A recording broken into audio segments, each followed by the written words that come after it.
Shalom a todos, un saludo cordial, muchas bendiciones a todos. Estamos haciendo una transmisión en vivo el día de hoy y voy a estar conversando con ustedes acerca del Golem en conexión con los secretos del Masé Bereshit y el Masé Merkabah.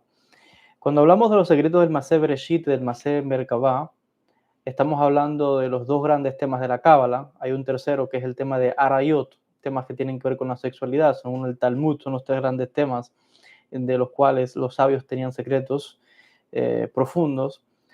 Cuando hablamos del Masé Bereshit, estamos hablando de los misterios de la creación, estamos hablando de la historia del proceso creativo, pero también estamos hablando del estudio del universo, de la vida.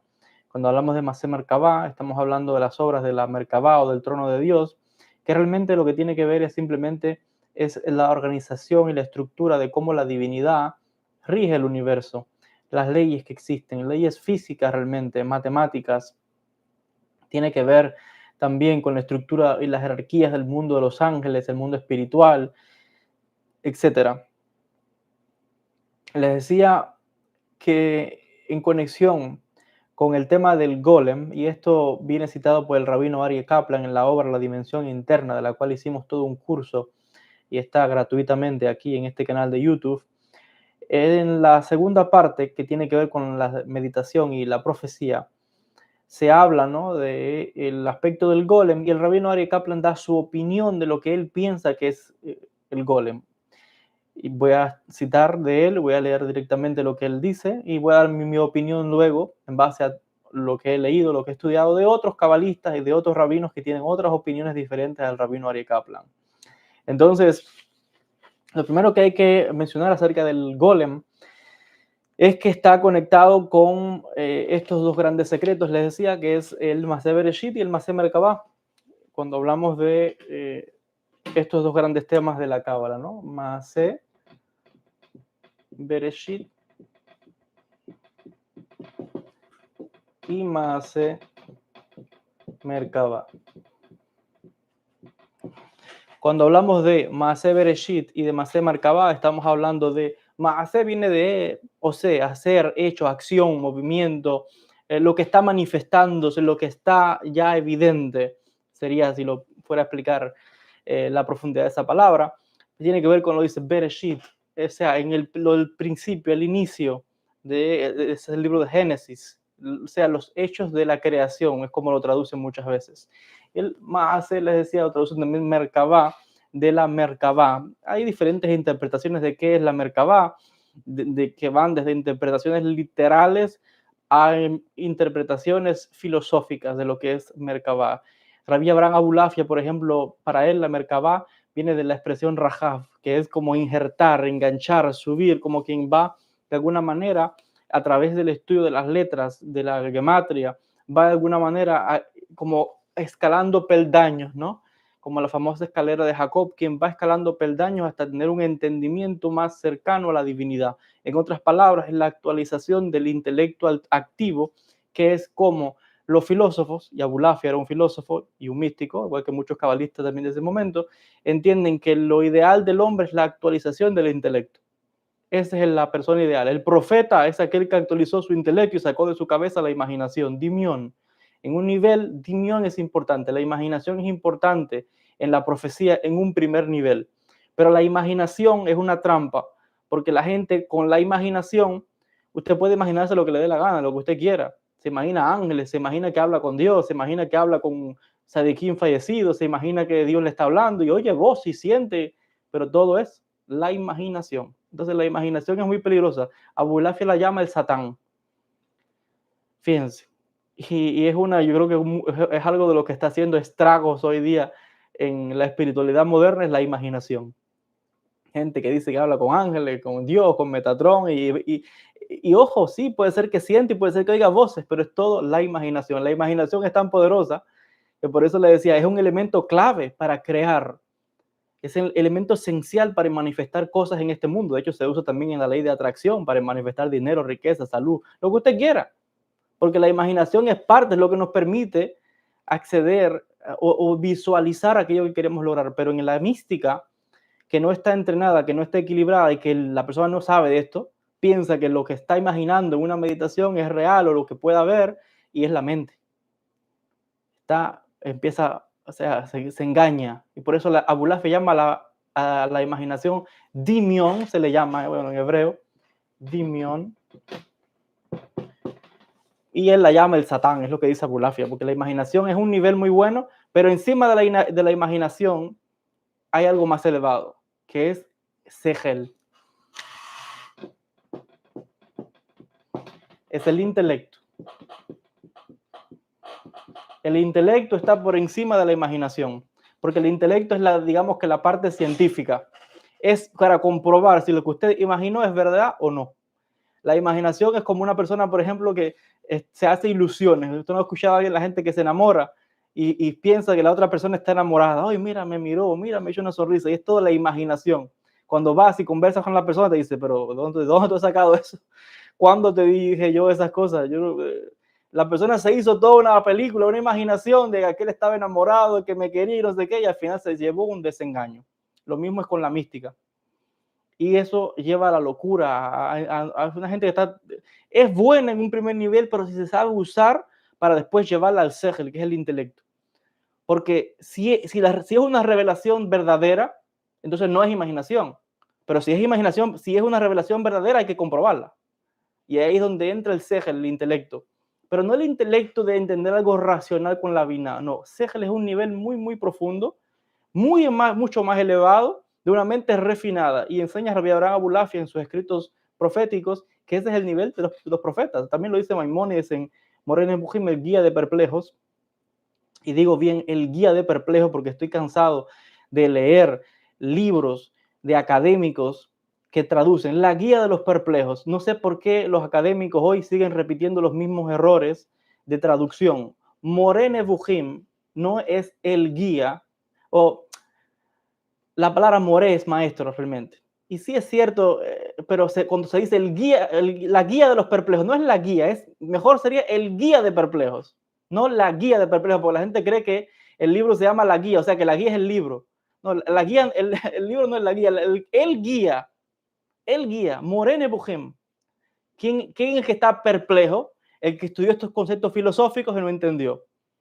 Maimónides está hablando a intelectuales, no es un libro para la gente común. Y no sé por qué los académicos siguen traduciendo todo mal. La guía de perplejos, no es la guía de perplejos, es Moré, el maestro. El guía, ¿quién es el guía? Maimónides, que va a aclarar, a disipar las dudas de aquellos que están estudiando filosofía y no están entendiendo estos postulados, que los analiza Maimónides en su guía, en el guía, mejor dicho.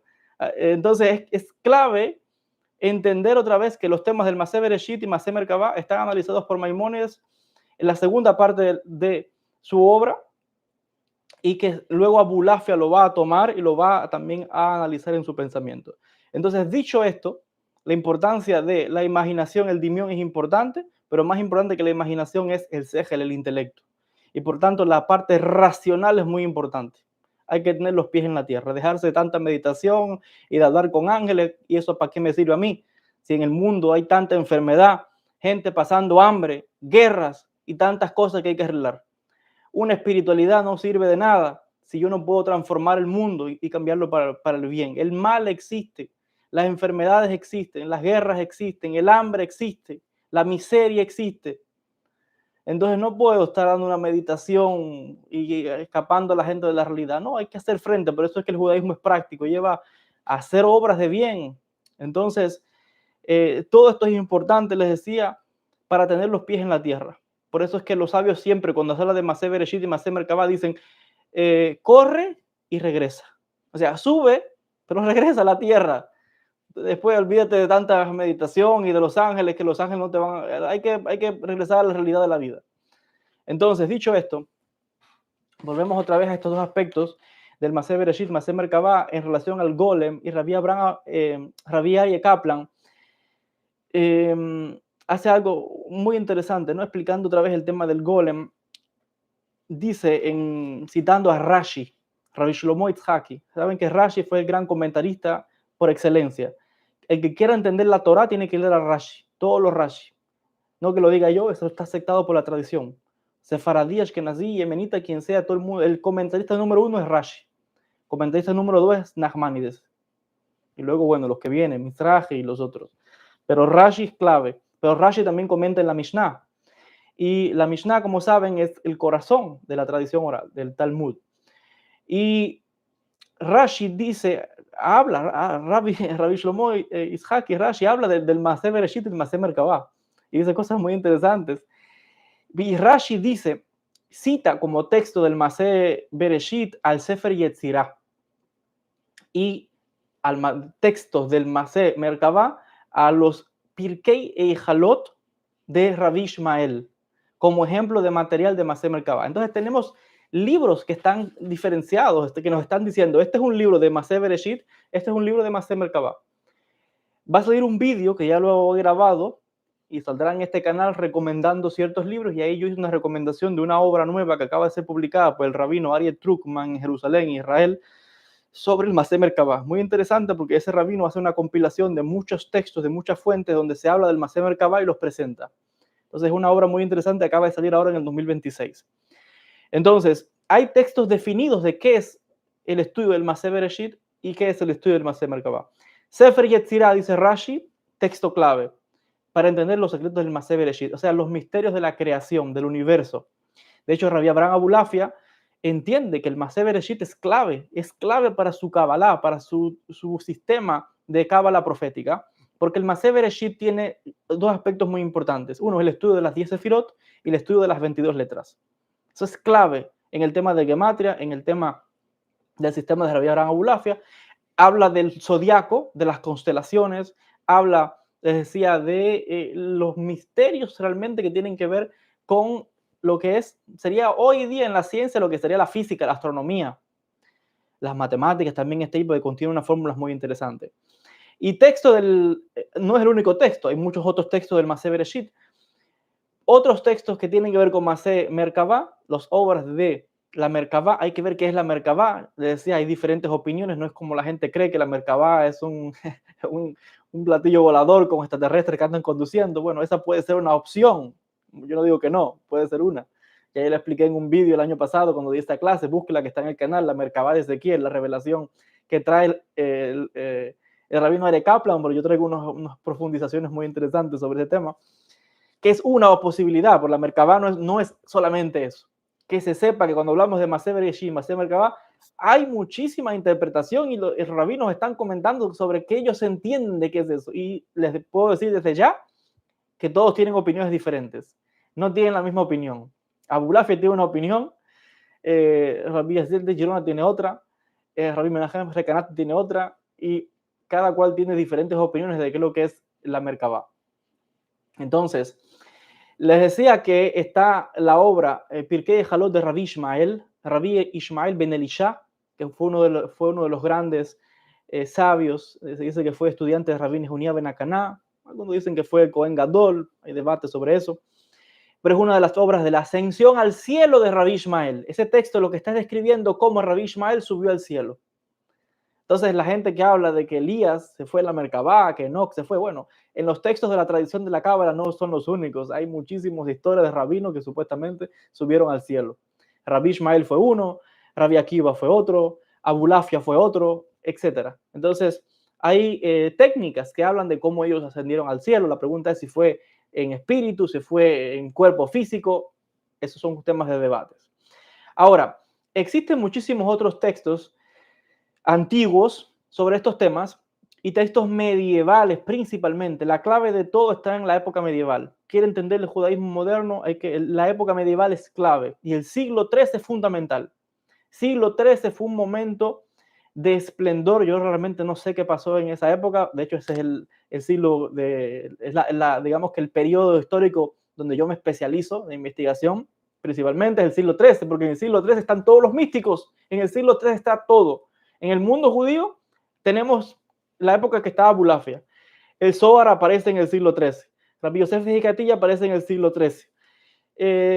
Tienes en el siglo XIII, final del siglo XII, principio del siglo XIII, que es 1204, fallece Maimónides, pero sigue su hijo, Rabbi Abraham Maimuni, que crea un movimiento de judíos sufíes en Egipto, que también intenta restaurar la profecía, mucho antes que Abulafia viniera con ese tema. Ya los judíos del hijo de Maimónides, Abraham Maimuni, estaban restaurando la profecía en Egipto. Un grupo de místicos, eso es un tema muy interesante que voy a dar después en algún momento una clase sobre eso.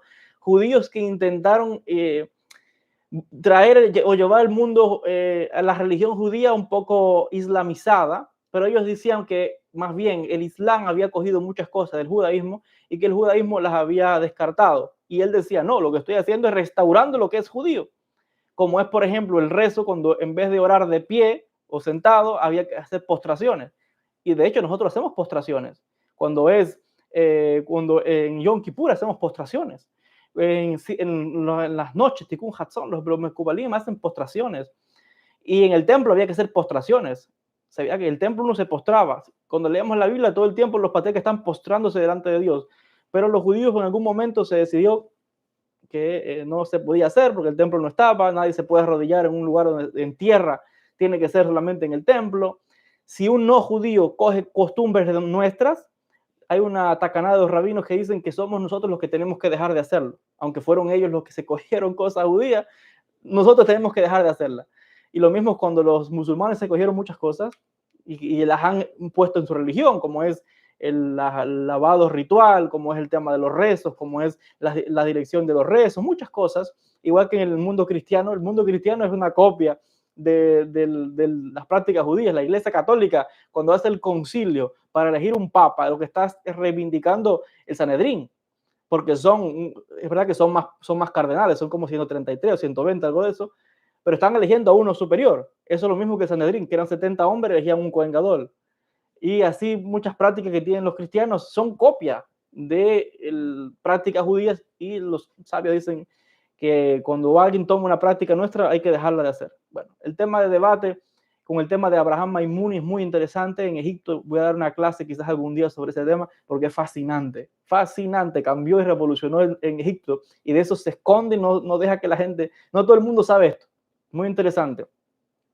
Pero volviendo al tema, les decía de la Merkabah, muchos textos medievales, es decir, el siglo XIII fue clave, siglo XIII un despertar muy grande en el mundo judío, siglo XIII fue clave en el mundo cristiano, los grandes místicos cristianos son del siglo XIII, los grandes místicos islámicos con Ibn Arabi y estos grandes son también del siglo XIII. Entonces algo pasaba en el siglo XIII en el mundo que es cuando surgieron los grandes libros, los grandes textos, todo se empezó a revelar, algo extraño en el siglo XIII. Y les decía que hay diferentes materiales que hablan de estas interpretaciones del Masé Bereshit, Masé Merkabah, originales, y también hay múltiples cabalistas y filósofos que explican el Masé Bereshit y el Masé Merkabah, porque los filósofos también estudiaban esto. De hecho, un ejemplo de filósofos que empezaron a estudiar Cábala y a comentar sobre la Cábala y sobre la Merkabah específicamente, lo trae el profesor Moshe Idel en la obra La Cábala en Italia, del 1200 al 1510, esa obra. Él trae un análisis de muchos filósofos que empezaron a estudiar Cábala en la época medieval, filósofos judíos me refiero, y otros rabinos y otros cabalistas empezaron a entroncarse unos con otros porque decían que los filósofos no tenían jurisdicción para hablar de Cábala. Y, y de ellos, bueno, había debate. Rabbi Menachem Recanati es uno de esos que se entroncó con varios de estos filósofos que decían eran grandes jajamim, eran grandes sabios, pero decían no hables de esto porque tú no sabes de esto. Y los filósofos respondían, los filósofos decían la Cábala y estos secretos no vienen también de la tradición griega, porque los griegos también hablan de la Merkabah, los textos, cuando cualquiera que se lea la Odisea de Homero, la Eneida de Virgilio y todos esos textos clásicos, se va a dar cuenta que los griegos también están hablando de la Merkabah hace rato, y están hablando de los dioses que vienen en la Merkabah. Apolo, por ejemplo, el dios Sol, tenía una Merkabah, que es la que usaba para hacerle sacar el sol. Zeus tenía una Merkabah y se llevaba a la gente también, y Apolo se llevaba también a la gente en la Merkabah de él. Hades se raptó a Perséfone, se la llevó también en la Merkabah para el inframundo, así que todo el mundo tenía Merkabah y se llevaban a la gente. Así que la Biblia, en algún momento, el pueblo hebreo empezó a escribir que se llevaron a Elías y Enoch. Bueno, es que en aquella época, cuando leemos los textos esos, andaban Merkabot por donde quiera, antes que hubiese aviones y naves, ya andaban esos relatos de Merkabah llevándose gente y secuestrando gente a derecha e izquierda. Eso me da una gracia tremenda. Y los filósofos entran a debatir con ciertos cabalistas y le decían, pero ¿de qué estás hablando? Si esto ya los griegos lo estaban hablando. Y esas enseñanzas de Cábala, eso es platonismo, eso son las enseñanzas de Platón. Y eso viene de Aristóteles y eso viene de Plotino, como es cierto que se empezó a mezclar muchas cosas, ¿no?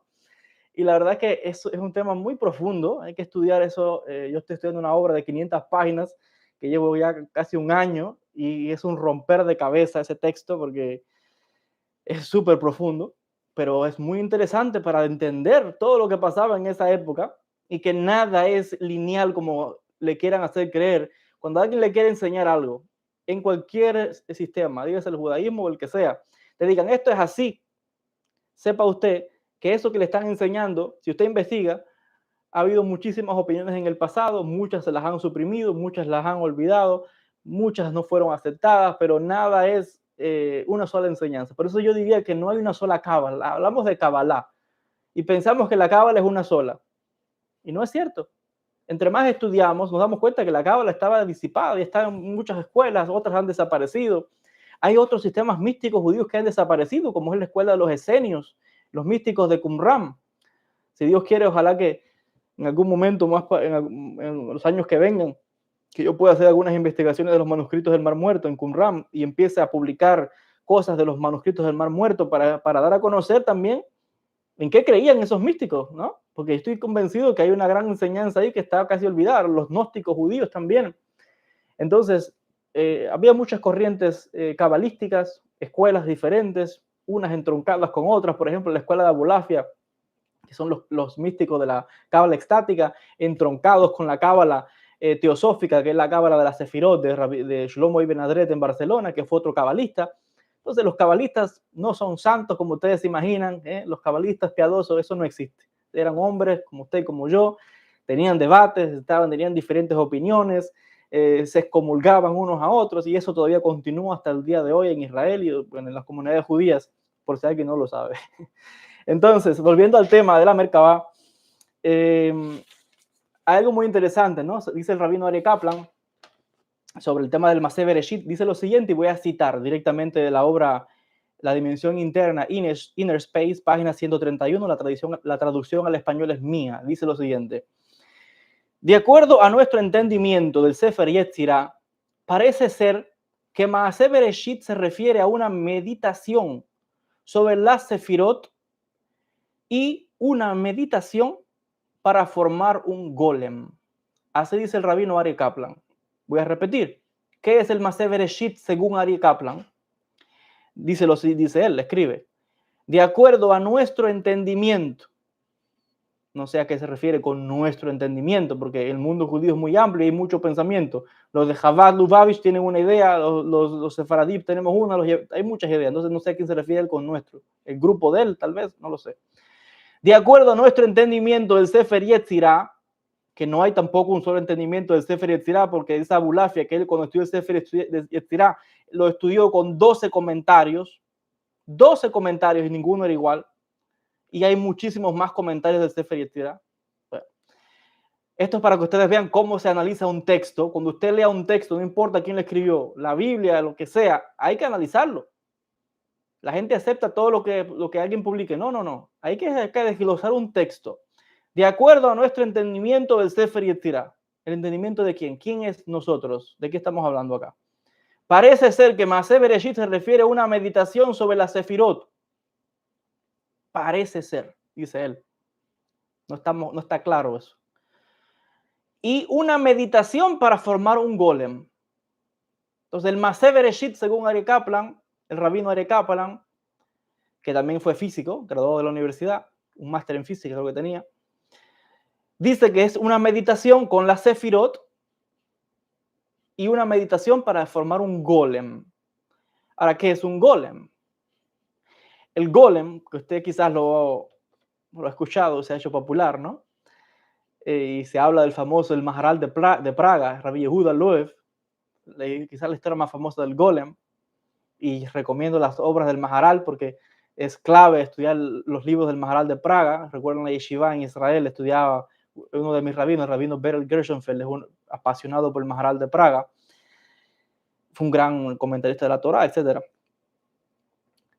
La historia del golem, que se ha hecho más popular, es la de este rabino en Praga. Pero sabemos que no es la única historia de golem. Cuando miramos la literatura, hay golems por donde quiera en los textos judíos. Dicen los textos que Rabbi Shlomo Ibn Gavirol, el gran poeta sefardí en Al-Ándalus, en lo que hoy es España, estamos hablando aquí lo que él vivió en el siglo, creo que siglo XI, principio del siglo XII. Dice que Rabbi Shlomo Ibn Gavirol, que era un filósofo además, poeta, creó un golem también, un golem mujer. Y dice que cogió al golem para que hiciera las cosas de la casa. O sea, tenía un golem para que fregara, cocinara, limpiara la casa. Eso es lo que dicen los textos judíos. Entonces, ese rabino era inteligente, ¿no? Se creó un golem mujer, el pobre golem lo tenía trabajando de criada en la casa, un golem mujer. Pero vemos otras historias, por ejemplo, otro místico, el famoso Joel Baal Shem, maestro del nombre, también creó un golem. Si vamos al texto del Talmud, se habla de que Rabba y Rabina creaban también, dicen que un cordero todos los viernes por la tarde se lo comían. Pero es que el golem no está solamente en la tradición hebrea. Vamos otra vez a los textos griegos. Y ya hay relatos en los textos griegos de grandes escultores que creaban estatuas que dicen que cobraban vida. Parecía que estaban vivas. Y yo recuerdo perfectamente hace unos años atrás, 5 años atrás en la universidad, estudiando en un curso de historia de Grecia, que uno de mis profesores decía, ¿no? Que había algunos escultores que de verdad que habían ciertas estatuas que con un nivel de maestría tan grande que parecían vivas, y como las estatuas se pintaban, usted ve hoy que las estatuas griegas son como blanco en mármol, no, eso se pintaba, se daba la forma de los ojos, todo, las ropas. Había muchos griegos que iban a tener relaciones sexuales con las estatuas, a besarlas, las mujeres que hacían, los hombres, y aquello fue tremendo. El gobierno griego tenía que poner leyes prohibiendo con multas, porque las estatuas, la gente teniendo relaciones con estatuas, porque parecían vivas. Y hay relatos en los textos griegos que hablan de estatuas que cobraban vida, como si fuesen máquinas. Entonces, hay relatos que ya vienen de otras tradiciones que hablan también de algo parecido a lo que es un golem. En ciertas tradiciones de la Kabbalah se piensa que un golem también es Adam, el primer ser humano. Porque ¿qué es un golem? Megulgela. Es como lo dirían los Ashkenazim. El golem es como algo amorfo, no tiene forma. Es como, ya lo dice, es como un barro, nada. Es como algo que no tiene forma. Usted no ha visto como un monstruo que sale de un pantano. Eso es un golem. Y dicen ciertos textos cabalísticos y filosóficos que el primer ser humano era un golem, porque Dios cuando cogió el barro y empezó a formar y empezó a hacer, eso no tiene forma. Hasta que después, bueno, ahí ya creó el cuerpo y después trajo a la Neshama y se la puso dentro de ese cuerpo que había hecho. Pero al principio Adán era un golem. Entonces dicen algunos cabalistas que que vienen con influencias de la filosofía, dicen que el ser humano, hasta hoy día, aquel que no desarrolla su intelecto, es un golem. O sea, alguien que todavía no ha actualizado su pensamiento, que no tiene cultura, que no tiene estudio, no tiene nada. Entonces es como un golem. Cuando una persona estudia, crece espiritualmente, esa persona, pues ahora tiene eso, es como llegando a un nivel, ¿no? Ya de lo que sería Adán, el primer ser humano, ya, bueno, formado, pero antes es como un golem. Ahora, dice el rabino Aryeh Kaplan que el Maseh Bereshit tiene que ver con crear un golem. Y él da un comentario más ahora que lo voy a leer sobre lo que él entiende que es un golem. Y yo después le voy a dar otra versión de otros rabinos que tienen opiniones diferentes. Dice lo siguiente, y cito, dice el rabino Aryeh Kaplan. Dice que es una meditación. Formar un golem es como una meditación con el Sefer Yetzirah. Dice, sigue diciendo, esto no significa necesariamente formar un golem en forma física. Ojo, el golem que usted ha escuchado del Maharal de Praga decían que era un golem, que era como un monstruo, un Frankenstein. De hecho, la película de Frankenstein la inventaron cogiendo la historia del golem. Si usted no lo sabe, Frankenstein se lo debe a un judío que cogió eso. Y ya lo dice el Maharal, ¿no? Que en la película toma ahí del barro y le pone las letras en hebreo y al final le exclama, ¿no? Como, está vivo, está vivo. Entonces es como Frankenstein. Frankenstein es tomado de la historia del golem. Y bueno, en lo que escuchamos en las leyendas, el golem era algo físico. El golem cuidaba a la comunidad judía. Dicen que eran que los judíos en esa época en Praga estaban atacados por las comunidades, antisemitismo, cristianos que atacaban las sinagogas y tal, y pusieron al golem a cuidar. Era como un guardia de seguridad del golem. Y también lo ponían a trabajar, porque hay relatos que ponían al golem a cargar agua, a limpiar la casa. Y hasta que dicen que un día se reviró y bueno, hubo que le quitaron una letra y se deshizo. Son leyendas. Mucha gente cree que eso pasó de verdad al pie de la letra y afirma eso. Esos son leyendas. Y le pusieron un nombre, creo que le pusieron Shmulki, algo así, no recuerdo bien, los Ashkenazim. Todos son historias de los Ashkenazim, que inventan esas historias muy bonitas, pero son historias, son leyendas. Pero el hecho de que dicen que es algo físico. Ahora, el rabino Aryeh Kaplan está diciendo, no, no es físico. El golem no es físico, dice el rabino Aryeh Kaplan. Y voy a leer lo que él dice. Dice, esto no significa necesariamente formar un golem en forma física, sino más bien una imagen mental de un golem o una persona. Es posible que lo que algunos textos llamen crear un golem sería lo que otros hacen referencia como crear un parsuf, una imagen compuesta en nuestra mente de un justo o de un sadik fallecido o de un ángel, y usar esta imagen para meditar. Dice esto el rabino Aryeh Kaplan. Muy interesante. Vamos a analizar el texto nuevamente. Están aprendiendo ahora en este vídeo cómo analizamos los textos. No es que se toman las cosas al pie, hay que profundizar. Dice, esto no significa, o sea, la meditación que dice él con el Sefer Yetzirah para crear un golem, dice, esto no significa necesariamente formar un golem en forma física, sino más bien una imagen mental de un golem o persona. Lo primero que entendemos de esto es que para él golem no es físico. Segundo, dice que un golem es una persona, lo que está diciendo acá. Es posible que lo que algunos textos llaman crear un golem sería lo que otros hacen referencia como crear un parsuf. Quiere decir que cuando él está escribiendo esto, está teniendo presente que hay textos que dicen una cosa y textos que dicen otra. Textos que hablan de crear algo y otros que dicen gol es un parsuf, creación de un parsuf. ¿Qué es un parsuf? Una imagen compuesta en la mente de un justo, o sea, de un sadik fallecido, un sadik muerto, o de un ángel. Y usar esta imagen para meditar, es lo que le está diciendo.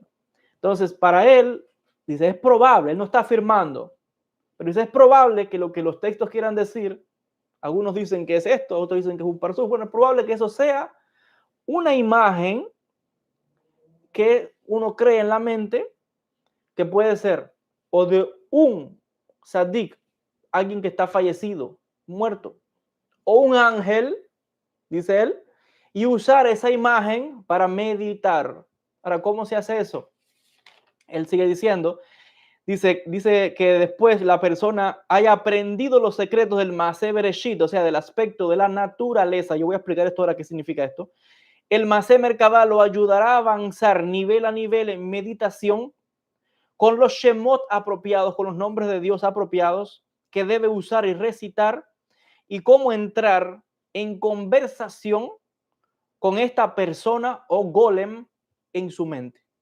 Entonces está diciendo que con los secretos del Maaseh Bereshit y el Sefer Yetzirah, él piensa que tal vez el golem sea una especie de imagen mental de un cabalista o de una persona fallecida o de un ángel, y con los conocimientos del Maaseh Merkabah, con los nombres de Dios, los Shemot apropiados, se puede entrar en conversación con esa imagen de ese cabalista fallecido o de un ángel en nuestra mente y entrar en diálogo con ese parsuf, con esa imagen, para que nos revele secretos del mundo espiritual. Eso es muy interesante lo que dice el rabino Aryeh Kaplan. Ya digo que no todos tienen esa opinión. Hay otras opiniones que dicen que el golem es físico. Si yo les mostrara, dicen los textos claramente en el desde el Sefer Yetzirah, lo que trae Rabbi Elazar de Worms en el siglo XII, que habla, fue el que escribió un gran comentario al Sefer Yetzirah, habla de cómo crear un golem. Dice que tienes que ir a cierta hora de la noche, con ciertas ropas, al lado de un río, coger arcilla del río, virgen, tierra, arcilla, de esas que usan para modelar, y tienes que darle forma, y tienes que hacer ciertos rezos, y tienes que escribir letras en hebreo en esa, o sea, en eso que estás formando con el barro, hasta que eso cobra vida. Entonces, un golem, y esto lo estudié también con mis maestros de Cábala en Jerusalén, sería como una especie de muñeco de barro. Entonces, es como una especie de muñeco de barro que hay que saberlo animar. Y eso es un secreto muy grande, que no todo el mundo lo sabe en la Cábala, pero existe. Pero está también en otras religiones y en otras espiritualidades. Cómo darle vida al barro. Por ahí, los que me están viendo que son cristianos y han leído los evangelios que le llaman apócrifos. Apócrifos significa ocultos. Está la historia que dice que Jesús tomó barro y creó un pajarillo y lo soltó, le dio vida. Pero eso, ¿de dónde viene? De estas historias de gente que dice que coge el barro y con el barro crea vida. Entonces, un golem es una especie de ser, de hombre, de algo, una imagen que se crea con un barro, con rezos, con letras, y se le insufla vida a eso. Y les decía, esto no es solamente dentro del mundo, es muy interesante el comentario, dice que eso es vudú y el Evangelio de Tomás. Bueno, sería algo parecido, pero no hay por qué decir que es vudú. Vudú es una cosa, esto es otra. Nadie tiene el copyright de nada. Cada cual tiene sus tradiciones, pero sí es cierto, es muy interesante que hay similitudes. El tema es que les decía, este tema de crear el golem, en la opinión de algunos es literalmente crear una especie de muñeco de barro y animarlo.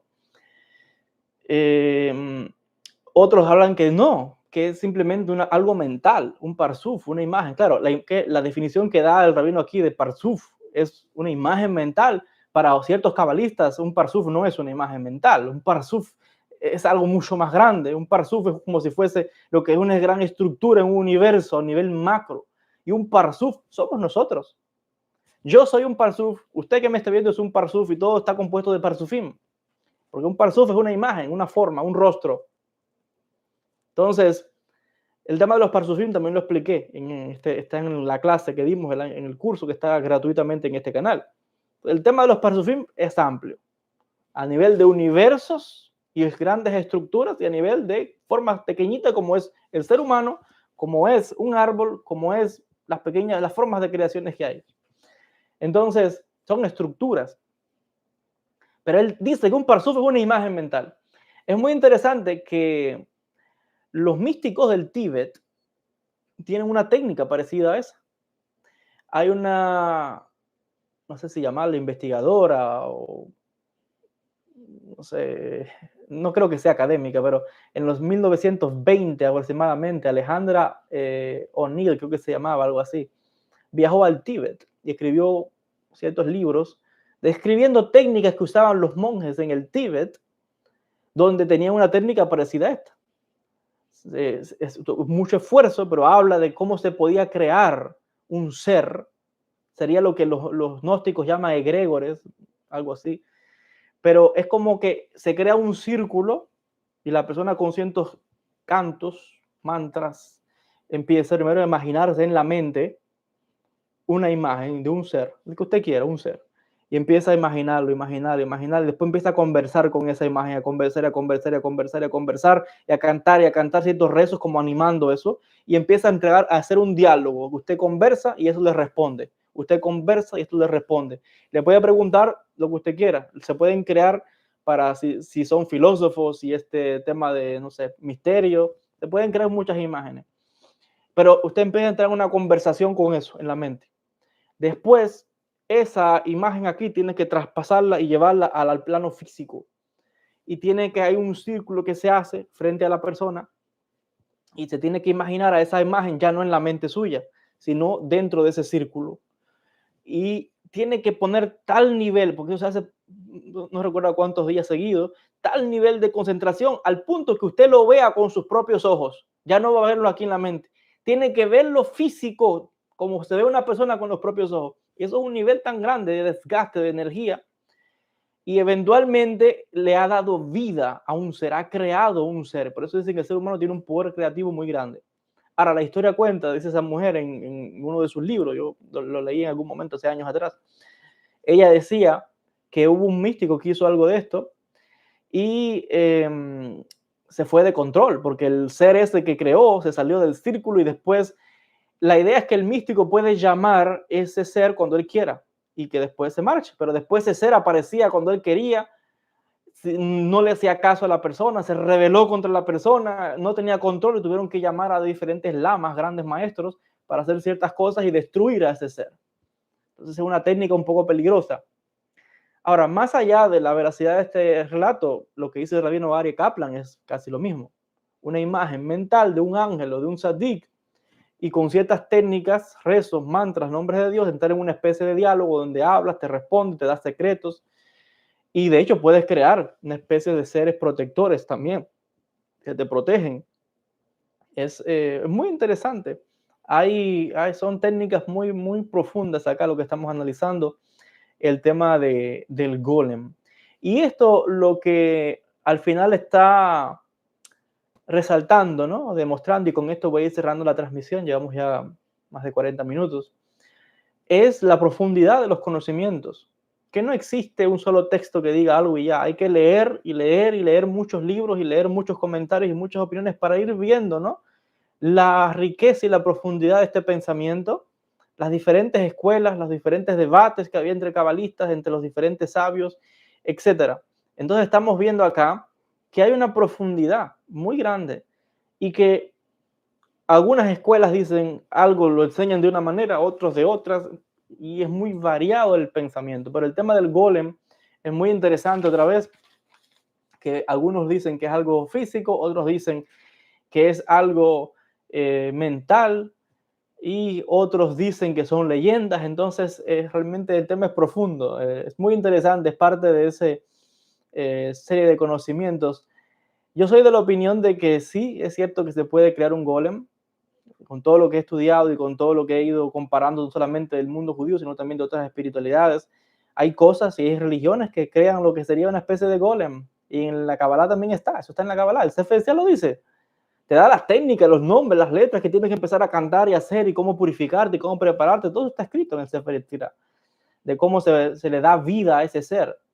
Pero al final ese ser, y aquí voy a dar un secreto, al final lo que lo está animando a ese ser, dándole vida, es tu propia energía que le estás poniendo dentro de ese ser o muñeco de barro o lo que quieras decirle. Tú mismo estás dándole vida a ese ser con tu energía. Así es como funciona. Entonces, claro, el tema es más profundo porque realmente todos los objetos que están alrededor tuyo tienen tu energía. De alguna manera están vivos. Usted que me está viendo, todo lo que está alrededor mío ahora tiene mi energía. Porque cada vez que estoy sentado aquí, cada vez que estoy hablando, mi energía va y la están absorbiendo todos estos libros, toda esa pizarra, todo lo que hay acá. Entonces, de alguna manera yo estoy animando, estoy dando vida a mi entorno. Usted también. Esto también se ha explicado. Una persona que todo el tiempo habla mal, se queja, está chismeando, está hablando mal de otro, está quejándose, está maldiciendo, es la casa de esa persona, los objetos, todo, la atmósfera, se absorbe toda esa mala energía y mala vibra que trae esa persona, que si uno entra en ese hogar, inmediatamente se da cuenta de que siente la energía pesada, cargada, densa, hasta puede dar hasta ganas de vomitar, náusea, porque todo el ambiente está contaminado de esa energía. ¿Por qué? Porque tiene vida, la vida de la energía que le puso la persona. Y en cambio, alguien que habla de bendición, canta, está alegre, habla positivo, habla de espiritualidad, todos sus objetos en su casa absorben esa energía y cuando uno entra siente la espiritualidad. Entonces, de alguna forma, claro, la gente normal, común, no sabe estos secretos, pero el que tiene conocimiento espiritual, lo que estoy revelando ahora, entiende. Quizás usted ha escuchado esto que estoy explicando, pero yo estoy diciendo algo más. Estoy diciendo que está vivo. Y estoy revelando algo más. Estoy diciendo que los objetos están vivos. No estoy diciendo que los libros estos que usted ve detrás de mí a las 12 de la noche cobran vida y se bajan del estante y salen caminando. como en las películas. No, tampoco así. Puede ser, no sé. Pero si tienen vida, ¿cuántos libros, relatos de libros mágicos no hay? De hecho, en la Kabbalah, y con esto voy a cerrar porque no puedo decir muchas cosas públicas, que Hollywood ha cogido muchas cosas y la ponen en las películas, lo sacan de la Kabbalah. Esa película, si han visto la película de Harry Potter, hay una parte donde el malo, ¿no? No recuerdo cómo se llama ahora, él coge fragmentos de su alma y las pone en objetos, en piedras, en libros, en cosas. Eso, el que escribió esa película, lo cogió de la Kabbalah. Lo cogió de la Kabbalah, porque la Kabbalah dice lo mismo. Uno puede, para protegerse, pone su energía en objetos, en cosas, y por eso cuando le van a hacer una brujería a una persona, ¿qué es lo que piden? Un objeto de la persona, ropa, algo, un libro, algo que le pertenezca. ¿Por qué? Porque tiene energía y por ahí te pueden hacer daño. Entonces, el alma está fragmentada en muchas partes, todo absorbe. Cuando una persona fallece, la gente dice, siento la presencia de esa persona ahí en su despacho. Bueno, claro, porque por tanto tiempo todo cobró como vida, su energía está ahí. Eso se decía, es profundo el tema que estoy analizando acá. Y que o sea, esto pasa con todos los seres humanos. Lo que pasa es que la gente que no sabe estos secretos vive su vida, pero no sabe nada, no entiende estas cosas. Pero si se diera cuenta, les decía, el ser humano tiene un poder tan grande para crear o para destruir. Por eso es que hemos sido creados a imagen de esa divinidad. Y al final, todo lo que está en la tierra no es más que el hombre. La Torah lo dice. La tierra Dios la ha dado a los hijos de los hombres. Ahí está el secreto de todo. El que tenga entendimiento podrá captar mis palabras. Hasta aquí la clase de hoy. No puedo hablar más sobre estos temas. Es todo lo que puedo decir por el día de hoy. Gracias a los que se han estado conectando.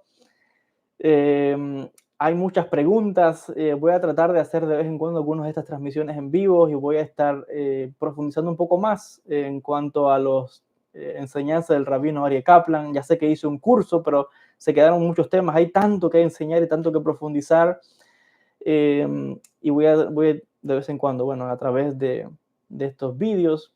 Déjenme también decirles que voy a estar en una conferencia el día 31 de mayo. Faltan un par de semanas. Desde mi escuela online voy a dar una conferencia sobre Rabbi Abraham Abulafia y sus enseñanzas en la obra Hayei Haolam Haba, la vida del mundo venidero, donde voy a estar revelando algunas de las enseñanzas de Abulafia, precisamente del Sefer Yetzirah, precisamente también de las Jalot, los palacios celestiales, ¿no? de la Merkabah. Voy a estar también hablando de la conexión de Maimónides y el guía de perplejos en el pensamiento de Abulafia, etcétera. Secretos del nombre de Dios, el Yud Hei Vav Hei. Es realmente un tema muy profundo y quiero invitarlos a todos a esa conferencia. Les decía que va a ser el día 31 de mayo en mi escuela online. Puede visitar mi página web joelbenjavi.org y ahí va a ver, cuando entre a la página, verá que encima dice escuela online. De clic ahí, lo va a llevar a la escuela, va a ver, ya se puede inscribir. Y recuerde que el día de la conferencia simplemente tiene que ir a la escuela, inicia sesión en su cuenta de estudiante y cuando entra a la cuenta de estudiante va a la conferencia y va a encontrar el link de Zoom. El link ya está ahí y se conecta. La conferencia va a quedar grabada. Así que, bueno, muy interesante va a ser ese tema y que vienen muchísimas más sorpresas. Recordar también que voy a estar en Chile el 31 de agosto, en Santiago de Chile, dando una conferencia sobre los secretos de la reencarnación. Toda la información también está en mis redes sociales. En el mes de noviembre voy a estar en un seminario en Barcelona y en el mes de diciembre, 20 de diciembre, voy a estar dando un seminario de un día completo, el día domingo, el día 20 de diciembre voy a estar en la Ciudad de México. Así que los queridos amigos de México, voy a estar por ese hermoso país, un seminario de Cábala Maasit. Todos los secretos de los ángeles, demonios, espíritus, amuletos, conjuros, todo ese tema que le gusta tanto a las personas. Es un día completo, desde la mañana hasta la tarde, sobre todo este tema. Y bueno, al final, les decía, toda la información está en las redes sociales, en las páginas, y todo lo que estoy presentando otra vez viene de los textos, de los manuscritos, y es la información que voy a estar presentando, les decía, en esas clases y conferencias. Muchísimas gracias a todos por la atención y muchas bendiciones a todos. Shalom a todos.